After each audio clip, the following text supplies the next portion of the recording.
Media.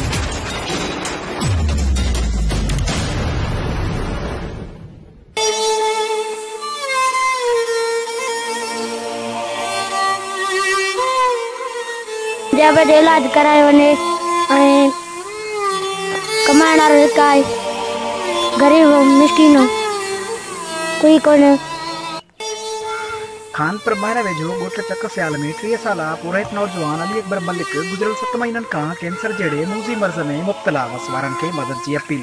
Khanpur मारा वेझो ॻोठ चक सियाल में पुरहित अली अकबर कैंसर जहिड़े मूज़ी मर्ज़ में मुब्तला अली अकबर मीडिया सां ॻाल्हाईंदे ॿुधायो असांखे जंग में सूर आहे, डॉक्टरनि असांखे कैंसर ॿुधायो आहे।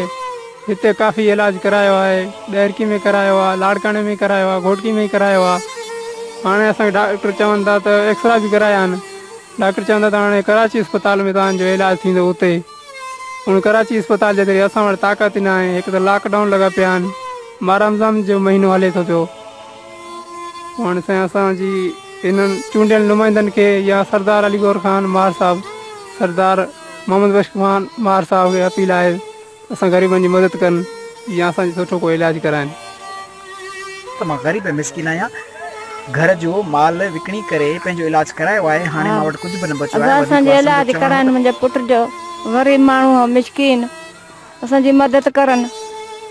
जंगल चूंडनि बि कंहिं कोन असांखे मदद कनि कया, हाणे मदद करनि। असां ग़रीब अली गौर ख़ान, मोहम्मद ख़ान, इमरान ख़ान करनि मदद। असां ग़रीब मिसकिन हिन कमाइण वारो कोई कोन्हे। नंढड़ा बचड़ा आहिनि, सेसड़ूं आहिनि, कमाइण वारो कोई कोन्हे, ग़रीबत आहे। जो चवणु हो त 4 ॿारनि जो पीउ आहे। असांजे चूंडियल नुमाइंदनि तोड़े सिंध जे हुकूमत जे पुरज़ोर अपील कयूं था त असांजी माली मदद तोड़े सरकारी इलाज करायो वञे त जीअं असांजे नौजवान जी ज़िंदगी बची सघे। लाइक कयो असांजे वीडियो खे, वधीक मालूमात जे लाइ सब्सक्राइब कयो असांजे चैनल खे, बेल आइकन ते क्लिक कयो त जीअं ईंदड़ वीडियोस अव्हां ताईं वक़्त सर पहुची सघनि।